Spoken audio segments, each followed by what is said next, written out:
Welcome to Alive in Writing, a podcast on troubleshooting life as a writer. I'm Chautona Havoc. I'm April Heyman. And I'm C.R. Rowanson. We're here. We're alive. And we're writing. And today, it's all about Clark and why he loves writing. So, Clark, what's up with the writing, dude? It's cool. Excellent. And There we go. We're done. Yeah. that was it. That's all we needed. Have a great week. Oh. Okay, well, Maybe not. Okay, maybe that was a little short. Okay. A little abrupt. So, why do you love writing? What makes writing special for you? So this is interesting. So we've done this is what, the third episode of this type of thing we've done? Yes. Okay, so I'm the last one who's talking about this. And we all kind of have different ways that we got into the writing. Chautona's was very instantaneous and evocative. April's was more of a gradual burn. Mine was kind of, everything was prepped so that I should have, and I didn't, and then suddenly I did. So I read a lot when I was a kid. Granted, I'm not one of those authors who was like, oh, I read everything I could get my hands on, including the ketchup label. That wasn't me. I read because... I would have thought you would have loved ketchup labels. I loved the ketchup, not the label. I don't Gotcha. condone labeling. Oh my. Social issues. No, my mom read to me and my brother when we were kids. And then my brother, 2 years older than me, he started reading, and he learned to read really fast and really quickly. I wanted to be like my big brother, and I started reading, and then I found out how awesome books were. And then I read and I read and I read, and something I actually didn't realize until recently was how much books actually shaped who I am as a person.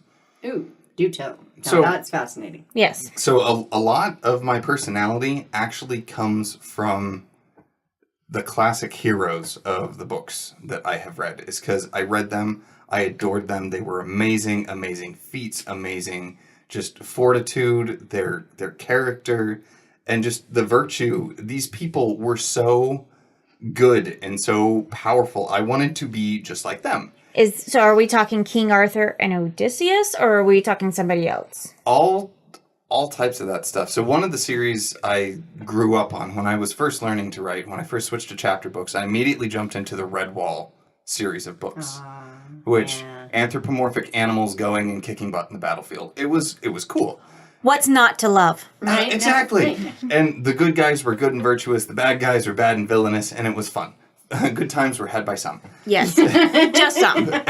And then I progressed on. I read books like The Lost Years of Merlin, which were really cool. I can't remember the author off the top of my head. Sure notes. And yeah, it'll be there. And then there were books like The Black Cauldron, and then you had His Dark Materials by Philip Pullman.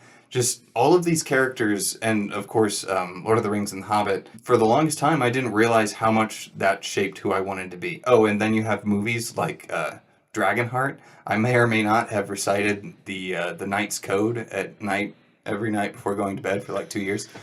That is so you. Yeah, that doesn't surprise me. I love this. I just love it. It's also why I was running around as like a little lunatic with half of a broomstick as a sword and, casting magic spells and slaying monsters and being the hero. And somehow his cat survived. Oh, wait a minute. You're allergic to him. You didn't have one. So, and all of that, and I never really thought about being a writer. Not once did it cross my mind. And I read all the way through high school, and then I stopped while I was in college because...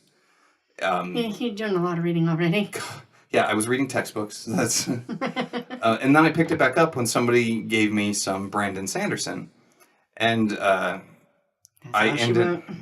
Actually, that's not what happened. So, anybody who follows my blog or listens to us talk really at all knows how much I love magic. So magic is your cool hat? Magic is a really cool hat. It is the best cool hat. It is the only really, really cool hat. Cool. Yeah, and if anybody gets that reference, you are a terrible person and I like you. But I love magic systems, and it came after spending one long night with a whole bunch of friends talking about the one superpower we wished we could have. And then that night, my brain, being that weird, funky engineering artist brain that it is, took all of that information, dumped it all into this massive dream where we all had these superpowers that all had their own structure and were really weird and cool, and we were going around doing all sorts of crazy stuff.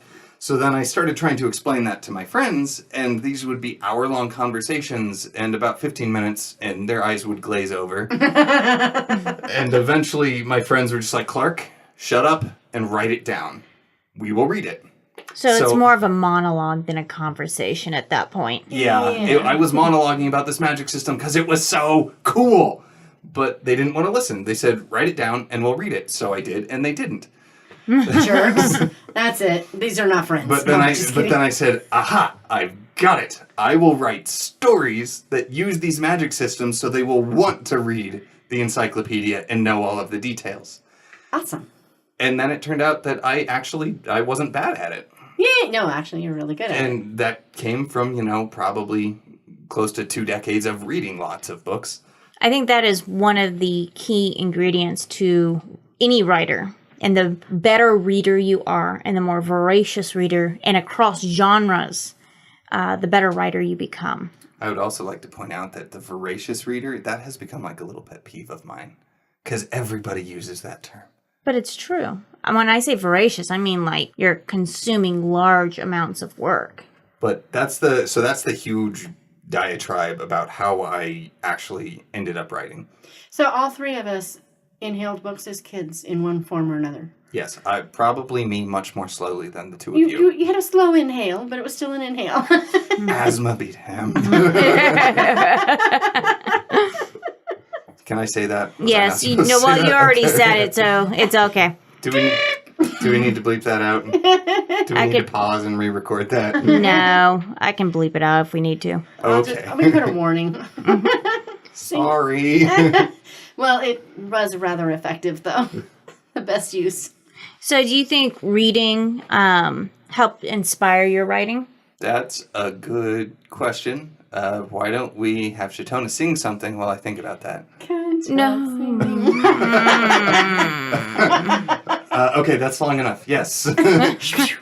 Yes, it absolutely did. And I can't necessarily tell you how much, other than Brandon Sanderson was a major turning point. Because when I read his stuff, all of his magic systems feel very deliberate and almost scientific. I had started developing my magic system before I read any Brandon Sanderson. And my friend, who was patient and kind enough to listen to me, was like, you need to read these books. And Brandon Sanderson, his stuff showed me that people wanted to read the type of magic systems that I wanted to build. Intelligent magic system. So how has writing changed you or your life? Or how has it made you grow into whatever. Go on. How much time do we have?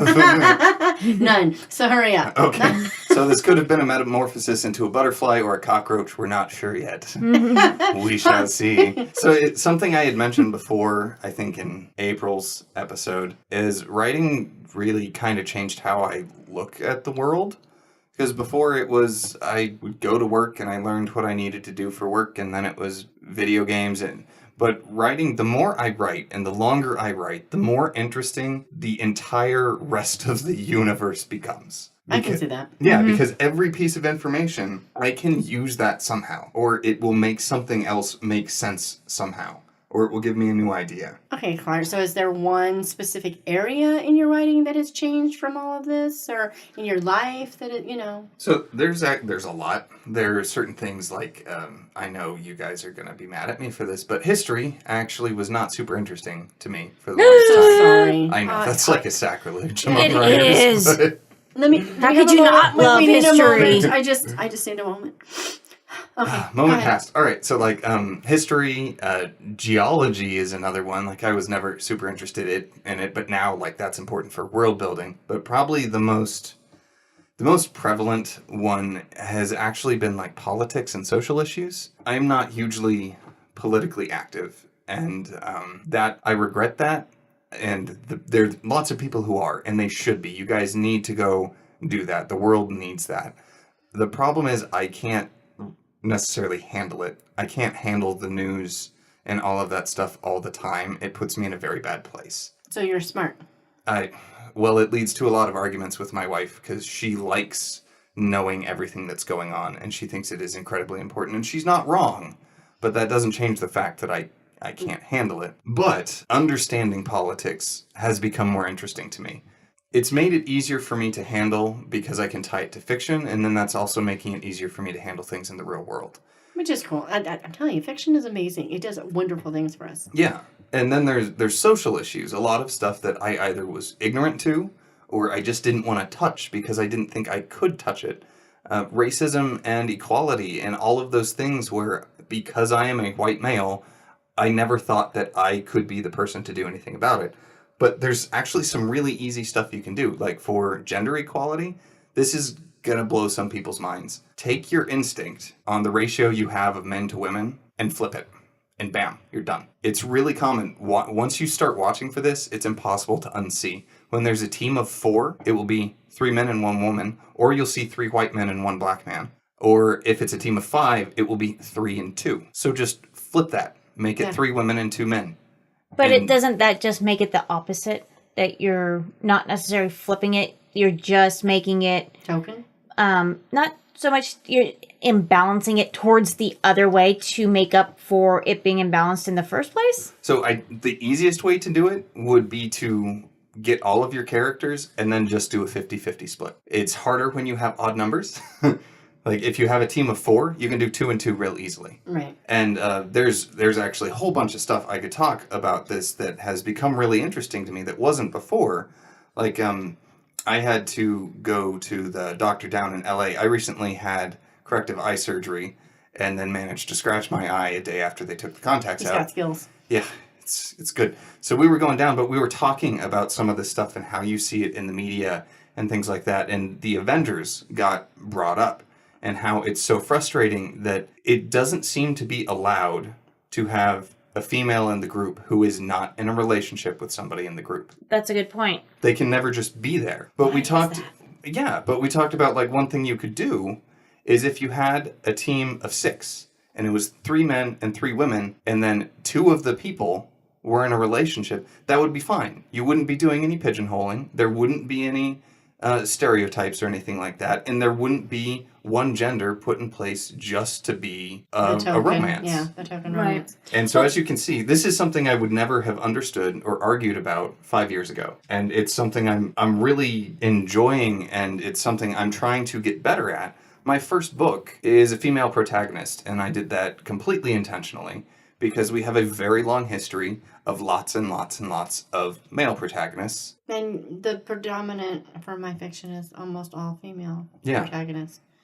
I don't know. But that's I know a very, how to write females. That's a but very you did a very good job with Monica. Oh, thank you. That's good. You know, I mean, there were very few things that I went, yeah, that's not right. There were very few. But that's as far as just femaleness. That's a very long, rambly answer. Those are 2 areas that writing has really made me interested in stuff that I didn't think I could handle. So how do you write those types of characters? Because this is not just women, it's like people of color as well. This is a touchy issue, and I'm going to start with saying I don't know how well I do it. But I am always going to do the best that I can. So anybody who reads my stuff, if it makes you unhappy, let me know, and please just understand I am doing the best that I know how, and if you talk to me, I will try and do better. That is the foundation of how I approach all of this. I don't know how well I'm doing it, but I try and write people. Just interesting and reasonable and understandable people. And because I am doing fantasy, completely high fantasy, I feel this would be harder if I was trying to write a book highlighting Black culture. I'm not necessarily doing that. Right. And there is a minefield there. I have to be careful about cultural appropriation, and I don't know where the lines are there. I'm gonna step on some mines, and all I can do in the end is try and write real people with real struggles and do the best I can. If I mess up, I'm gonna acknowledge that I messed up and move forward. I don't know if that answers your question, April. I try and I think it's an honest answer. It's important because you're recognizing that your strengths, your weaknesses, and you're putting it into a context that really is unique. So actually, here's probably a better answer. I don't try and write women, is how I should have said that. You write people. Yeah, I don't try and write women. I write people.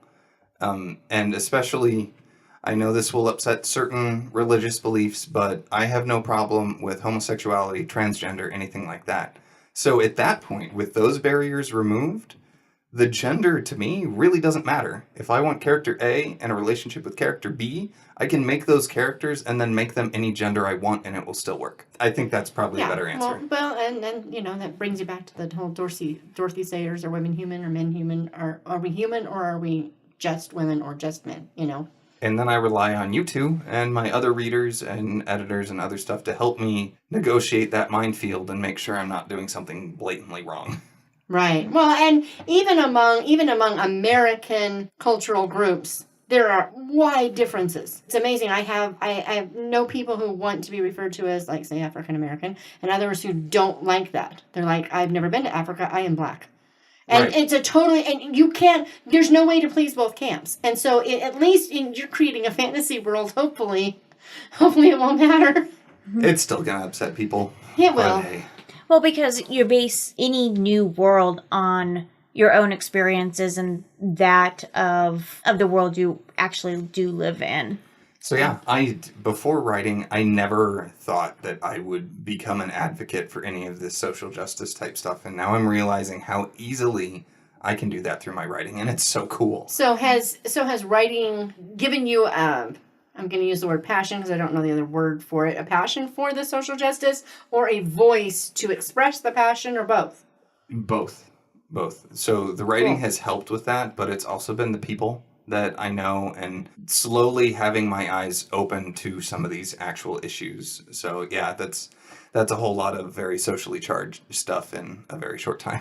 So social justice is something that you've discovered that you really enjoy including in your writing. What was something that you disliked at first about writing, but then grew to like it later?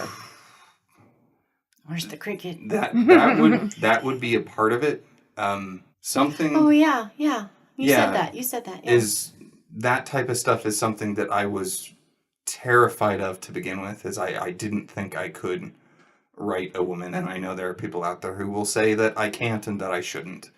But talking with other people and other writers, it has become easier for me to release some of that anxiety and actually do it because I think it's important, and I know that I will do the best I can. So in a sense, you started writing to find yourself? In a lot of ways I have. It's been really cool. Yeah, it's pretty cool. So this is another kind of side thing is finding myself through my writing. Writing has really let me let my inner creep out. Because it's okay to be creepy when you're a horror writer. Right. People get a little less disturbed when I'm like, oh no, it's okay. It's for a story. It's like, oh. Right. Discussing torture techniques for a short story makes people squirm a lot less when you're discussing torture techniques because you're curious. Two totally different things. Touche.